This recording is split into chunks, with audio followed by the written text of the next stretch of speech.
Baik, selamat pagi Bu Ros dan teman-teman. Pada kesempatan pagi hari ini, kami kelompok akan mempresentasikan mengenai kecerdasan interpersonal dan juga kecerdasan intrapersonal. Namun sebelum itu, izinkan kami memperkenalkan diri terlebih dahulu. Perkenalkan, nama saya Natasha Immanuelia Duyang Riniltomo dengan NRP 16130210005. Dan teman saya Francisca M. Nahas dengan NRP 16130210006. Materi yang akan kita bahas di antara lainnya yaitu yang pertama, pengertian kecerdasan interpersonal dan kecerdasan intrapersonal. Lalu yang kedua, bagaimana cara mengembangkan kecerdasan interpersonal dan kecerdasan intrapersonal atau bisa dikatakan dengan stimulus.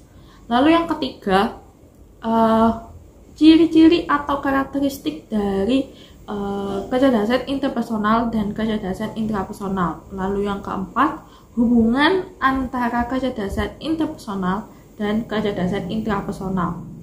Saya akan membahas mengenai kecerdasan interpersonal dan pengertian dari kecerdasan intrapersonal.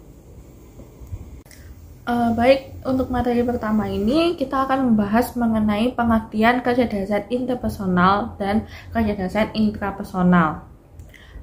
Kecerdasan interpersonal ini merupakan kecerdasan tentang bagaimana seseorang menyikapi orang lain agar mereka ini dapat berinteraksi, gitu ya kan.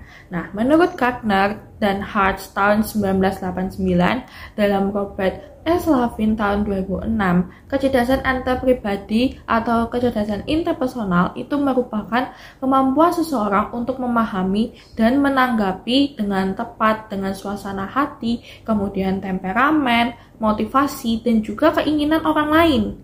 Kecerdasan interpersonal ini menentukan bagaimana seseorang dapat bersikap pada orang lain, yang mana dalam hal ini itu bisa dikatakan dengan multikultural. Nah, kecerdasan interpersonal atau bisa dikatakan dengan kecerdasan sosial itu dapat diartikan sebagai kemampuan dan keterampilan seseorang dalam menciptakan dan membangun relasi sehingga kedua belah pihak ini berada dalam situasi yang menguntungkan. Itu menurut Thornicke dalam Azwar tahun 2004. Jadi, dalam kecerdasan interpersonal ini itu dimana kecerdasan tentang bagaimana seseorang atau individu atau diri kita sendiri itu menyikapi orang lain agar mudah untuk berinteraksi gitu. Dan juga penyebutan dari kecerdasan interpersonal ini berbeda-beda. Ada yang mengatakan kecerdasan antarpribadi, kemudian ada yang mengatakan kecerdasan sosial, dan seperti yang saya katakan tadi, di mana dalam pengertian kecerdasan interpersonal atau kecerdasan sosial ini dapat diartikan sebagai kemampuan dan keterampilan seseorang dalam menciptakan dan membangun relasi. Nah, membangun relasi di sini itu dalam arti misalkan kita dalam sekolah itu kan pasti ada yang namanya proses diskusi gitu ya kan. Nah, proses diskusi itu kan ada yang pro dan ada yang kontra gitu ya kan. Nah, di mana masing-masing di mana pro dan kontra ini itu saling kuat gitu ya kan, saling kuat terhadap argumen-argumen gitu ya kan. Nah, dalam situasi ini itu kita diharapkan gitu ya kan, situasinya itu nggak menegang seperti itu. Itu menurut Thornicke dalam Azwar tahun 2004. Nah, sedangkan untuk kecerdasan intrapersonal sendiri itu menurut Gardner dan Hart tahun 1989 dalam Robert S. Lavin tahun 2006 itu merupakan kemampuan seseorang untuk dapat mengerti perasaan sendiri dan juga kemampuan untuk membedakan gitu ya kan sebagai perasaan tersebut serta memanfaatkan untuk menuntut perilaku pengetahuan tentang kelemahan dan kelebihan diri kita sendiri, terus kemudian kekuatan dan juga kecerdasan diri kita sendiri. Dalam arti, seseorang yang punya kecerdasan intrapersonal ini itu dapat diharapkan dapat memahami, gitu kan, dapat memahami keadaan dirinya sendiri, gitu kan, dan juga dapat mengontrol keadaan dirinya tersebut. Nah, seseorang yang telah mampu memahami dirinya sendiri, nah secara tidak langsung itu juga dapat memahami perasaan orang lain juga, gitu. Nah, kecerdasan intrapersonal ini yang dominan itu juga memiliki kemampuan untuk menemukan cara atau jalan keluar untuk mengekspresikan perasaan, kemudian pemikirannya secara tepat, dan apabila ada masalah gitu ya kan, apabila ada masalah yang sulit banget untuk apa ya, apabila ada masalah gitu ya, masalah yang sangat sulit gitu ya kan. Nah, yaitu diri kita sendirilah yang mampu memotivasi agar masalahnya itu cepat selesai, kemudian segera bangkit gitu ya kan, dan mendorong dirinya sendiri gitu ya kan untuk mencapai cita-cita dan target gitu ya kan, dan target yang ia inginkan seperti itu menurut Suyadi tahun 2010. Nah, jadi dalam kecerdasan intrapersonal ini gitu ya kan, menurut Gardner tadi gitu ya kan, itu memiliki pengertian gitu ya kan, yaitu kemampuan seseorang yang dapat mengerti perasaan diri kita sendiri gitu ya kan, dan dapat membedakan gitu ya kan, dapat membedakan seperti itu. Dan secara tidak langsung gitu ya kan, kalau diri kita sendiri aja bisa memahami perasaan diri kita sendiri gitu ya kan, nah secara tidak langsung dia itu juga dapat mengerti gitu ya kan, mengerti perasaan orang lain gitu ya kan, tidak hanya mengerti perasaan diri kita sendiri seperti itu. Dan juga yang dominan gitu ya kan, yang dominan dari kecerdasan intrapersonal ini itu ya kan, di antara lainnya itu dapat menemukan cara atau jalan keluar gitu ya kan, cara atau jalan keluar untuk mengekspresikan perasaannya, kemudian dapat mengekspresikan perasaannya itu sedang emosi, bahagia, sedih, dan lain-lainnya seperti itu secara tepat gitu ya kan. Dan juga kalau ada masalah gitu ya kan, ada masalah yang sulit gitu ya kan, ya hanya diri kita sendirilah gitu ya kan yang dapat mampu mengatasinya gitu ya, dan segera bangkit gitu ya kan, dan mendorong diri kita sendiri untuk mencapai target dan tujuan yang ingin kita capai seperti itu. Baik, selanjutnya saya akan menjelaskan mengenai bagaimana cara mengembangkan kecerdasan interpersonal dan kecerdasan intrapersonal dalam arti stimulusnya seperti itu. Baik kecerdasan intrapersonal dan juga kecerdasan interpersonal itu harus dirangsang sejak dini, sejak lahir gitu. Sejak lahir hingga usia 6 tahun. 6 tahun itu kan masa golden age atau masa emas gitu ya kan. Jadi melalui rangsangan sensori dan juga pendekatan pembelajaran, kami kelompok itu menggunakan metode bermain peran gitu ya kan, metode pembelajaran yaitu metode bermain peran yang merupakan salah satu dari pendekatan pembelajaran anak usia dini seperti itu, yang mampu dengan tujuan untuk mengembangkan berbagai aspek dan juga dapat dilakukan dengan bermain seperti itu. Nah, metode bermain peran ini itu merupakan metode yang mengikutsertakan beberapa anak dalam satu kegiatan, sehingga membuat anak ini harus menjalani interaksi, ya kan?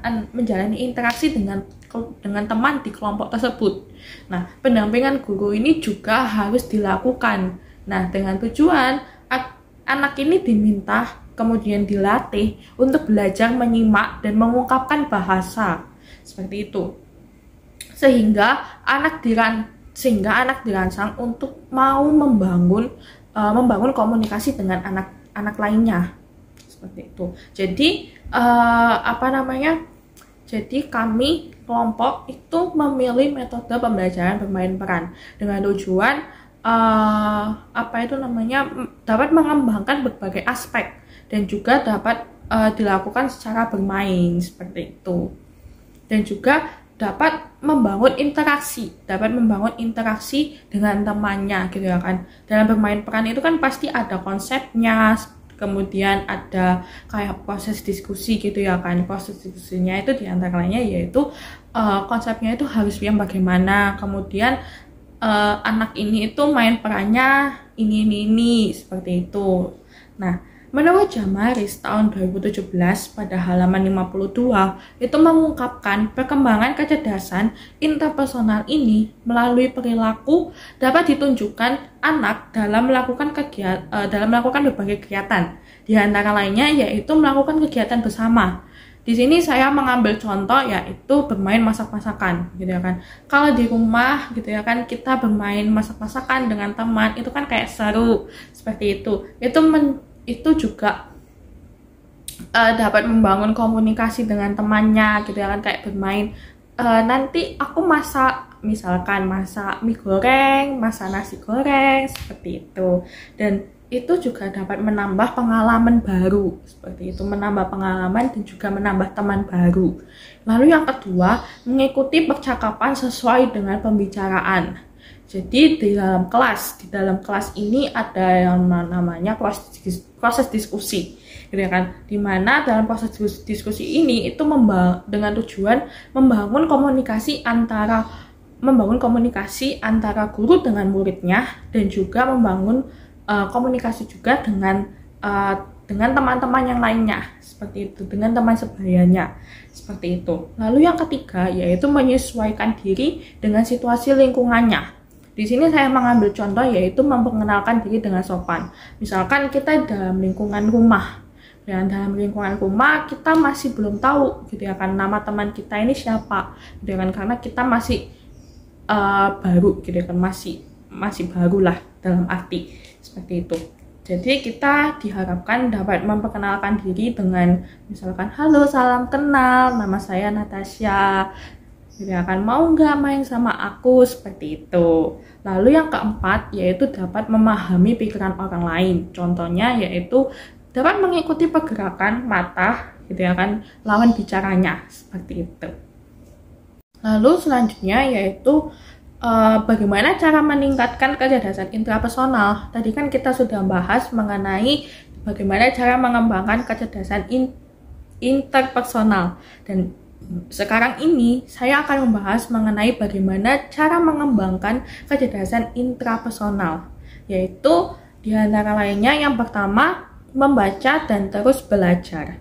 Nah, kita dapat menggali kecerdasan intrapersonal ini dengan membaca buku dan terus belajar untuk mengembangkan kemampuan yang lainnya gitu. Dengan membaca, kita akan lebih banyak mengeksplor diri kita gitu kan, termasuk kemampuan yang kita miliki seperti itu. Lalu yang kedua, menulis buku harian. Menulis buku harian atau diary seperti itu. Nah, mungkin kita berpikir bahwa menulis buku harian ini kayak terlalu berlebihan gitu ya kan, kayak sekedar curhat gitu ya kan, curhat di buku gitu. Nah, dengan menulis gitu ya kan tentang keseharian kita gitu ya kan, dengan keseharian kita itu bisa mengungkapkan perasaan kita secara mendalam seperti itu. Nah, menulis itu juga membuat kita mengamati keadaan di sekitar kita dari berbagai sudut pandang yang berbeda seperti itu. Lalu yang ketiga, kita bisa melakukan me time atau bisa dikatakan dengan istirahat sejenak gitu ya kan.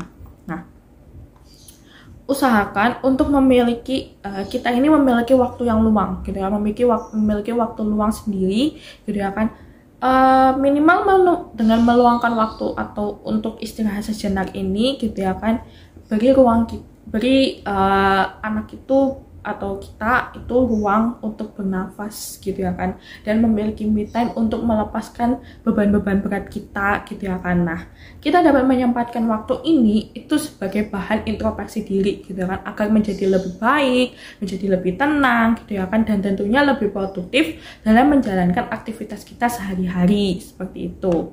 Lalu yang keempat, mengikuti kegiatan sosial. Nah, kan tadi saya bilang gitu ya kan, kalau intrapersonal ini kan lebih ke diri kita sendiri gitu ya kan. Tetapi intrapersonal ini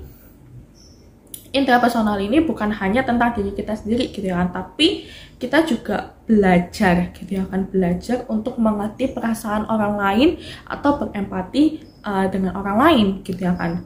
Nah, kita bisa meningkatkan kecerdasan intrapersonal itu dengan melalui kegiatan bakti sosial atau kegiatan sosial gitu kan, yang dapat berinteraksi dengan orang lain gitu ya kan. Nah, biasanya orang yang memiliki kecerdasan intrapersonal ini kan sulit gitu ya kan, sulit untuk berinteraksi dengan orang lain atau di lingkungan sosial gitu kan, lingkungan sosial baik lingkungan keluarga, lingkungan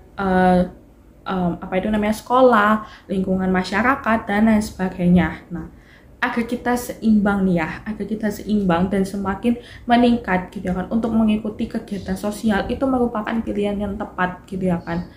Nah, karena kita juga bisa memahami, karena dengan kita mengikuti kegiatan sosial ini, kita itu juga bisa memahami perasaan orang lain secara mendalam seperti itu. Lalu yang kelima yaitu mengembangkan kecerdasan lainnya.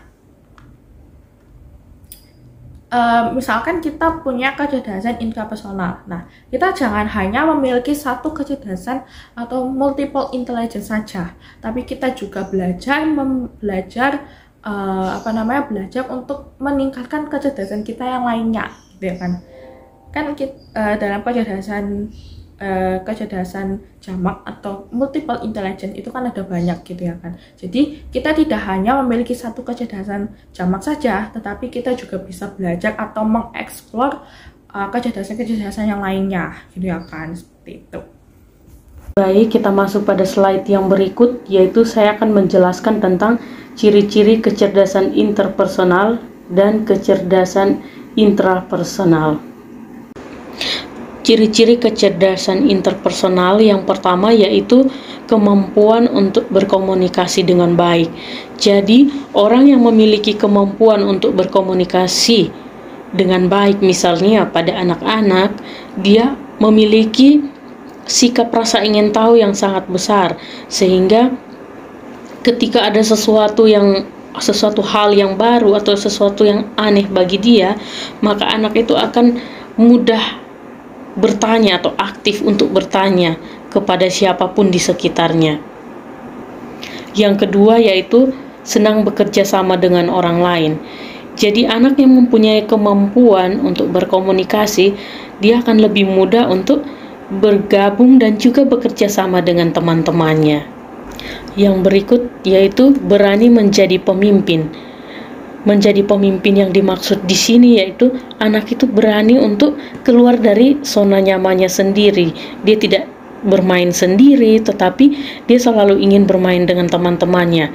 Nah, saat bermain, dia selalu mengeluarkan pendapat, gagasan, dan juga bebas untuk berkreasi di dalam bermain bersama dengan teman-temannya.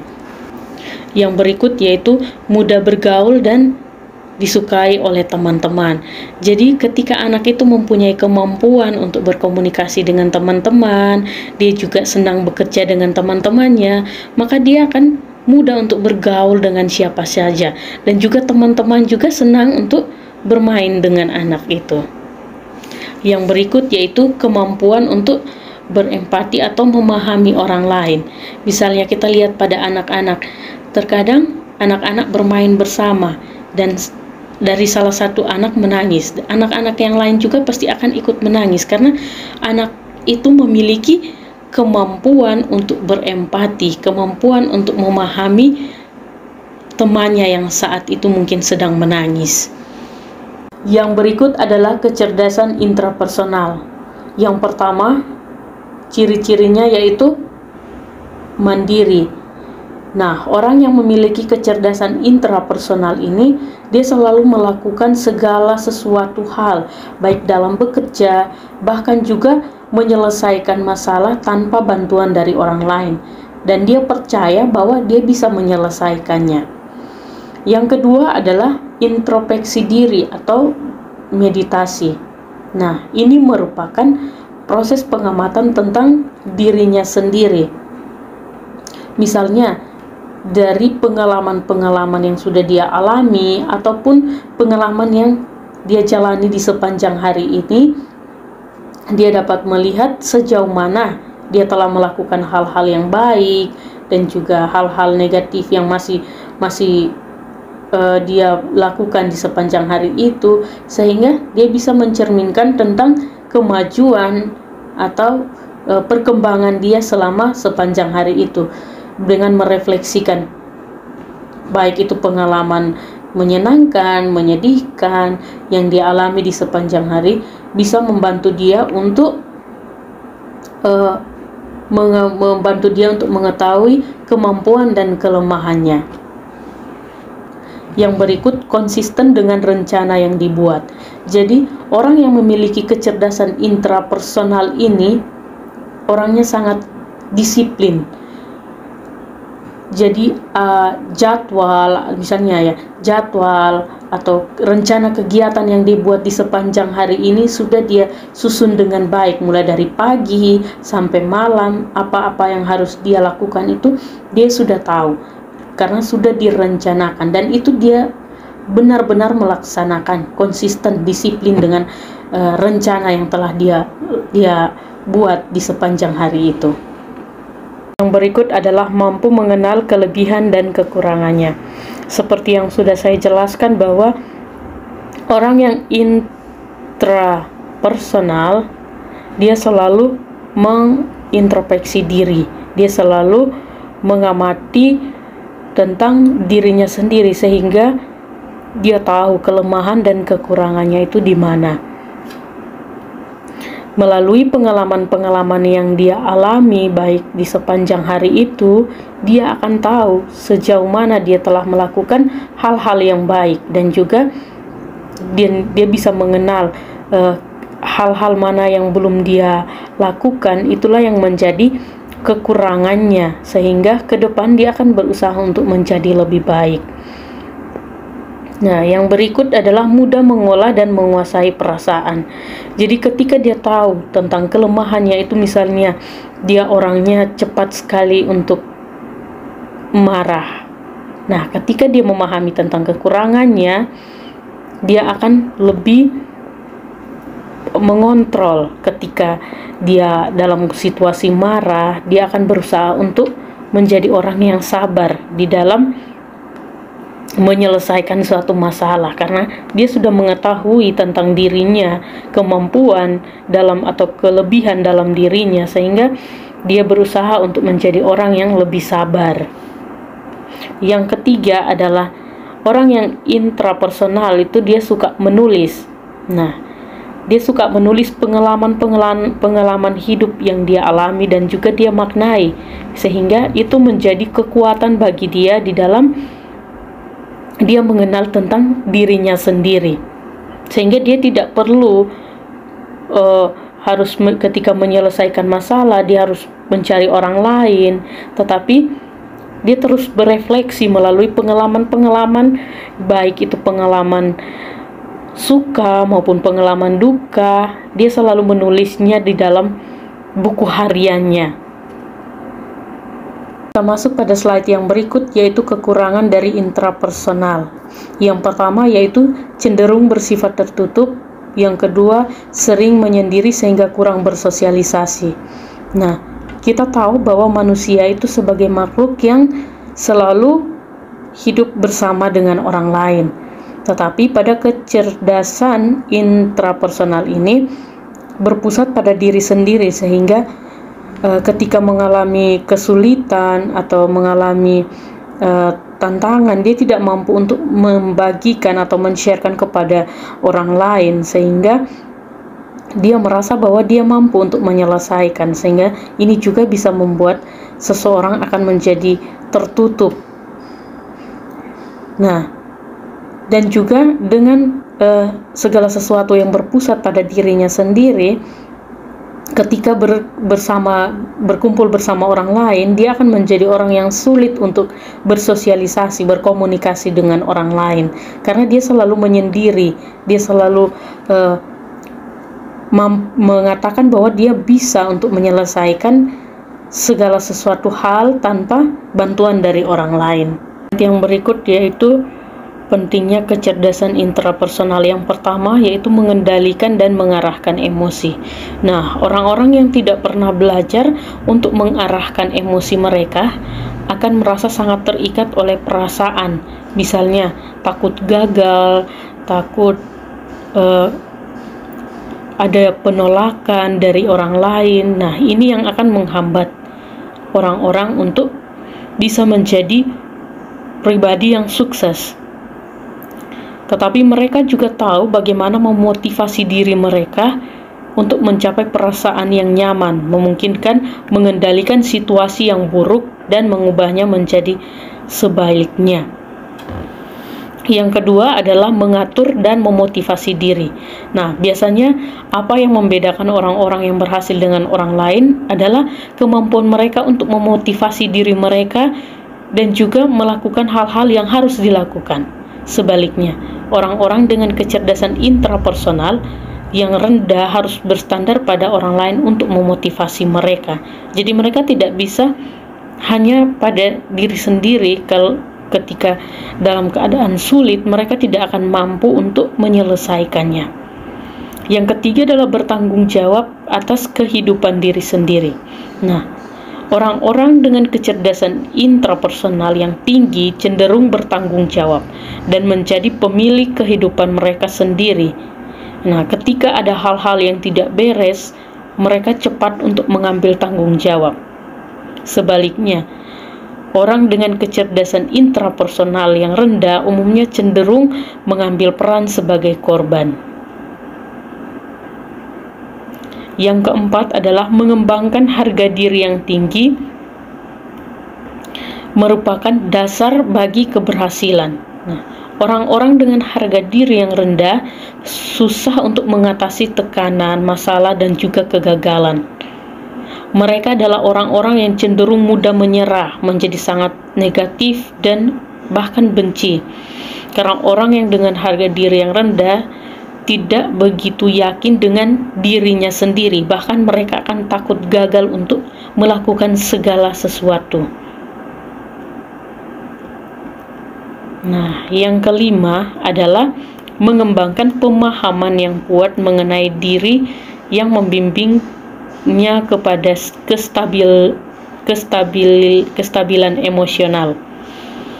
Orang dengan pemahaman yang lemah terhadap diri sendiri cenderung dengan mudah menjadi tidak stabil secara emosional, di bawah tekanan atau penderitaan karena mereka tidak dapat mengatasi banyak tantangan hidup. Mereka memilih untuk menderita tekanan emosional dan menyerah dengan mudah daripada berusaha untuk bangkit dari kelemahan-kelemahan yang ada di dalam diri mereka. Yang berikut adalah pentingnya perkembangan kecerdasan interpersonal. Yang pertama, yaitu dapat membangun sosial yang baik dengan orang lain. Yang kedua, membantu keberhasilan dalam dunia kerja. Yang ketiga, mencerdaskan emosi. Jadi ketika orang memiliki kemampuan untuk berkomunikasi yang baik dengan orang lain, dia juga akan bisa menyelesaikan pekerjaannya dengan baik karena berkat dukungan dari orang lain, motivasi, dan juga dia terbuka untuk menerima siapa saja yang memberi kritik, saran yang baik untuk setiap pekerjaan yang dia lakukan, maka akan membantu dia menjadi orang yang sukses ke depannya. Berdasarkan pemaparan di atas, dapat disimpulkan bahwa antara kecerdasan interpersonal dan intrapersonal itu memiliki perbedaan, yaitu bahwa kecerdasan intrapersonal adalah kemampuan untuk mengenal dan memahami dirinya sendiri. Sedangkan kecerdasan interpersonal adalah kemampuan seseorang untuk berhubungan dengan orang lain atau kemampuan bersosialisasi. Nah, setiap kecerdasan ini memiliki ciri-ciri yang berbeda. Misalnya, pada kecerdasan intrapersonal, yaitu orang itu lebih suka menghabiskan waktu untuk diri sendiri dan jauh dari keramaian, memiliki kemandirian dan keinginan yang kuat, dan dapat mengekspresikan perasaan dan selalu menulis pengalaman pribadinya dalam buku diari. Sedangkan dari interpersonal, yaitu memiliki sikap empati, memiliki banyak teman, saling memberi masukan, dan juga selalu sosialisasi dengan orang lain, baik itu orang yang kecil maupun yang besar, selalu memiliki komunikasi yang baik. Sekian presentasi dari kelompok kami. Kami mohon maaf atas kekurangan dari kelompok kami dalam membawakan materi pada hari ini. Sekian dan terima kasih.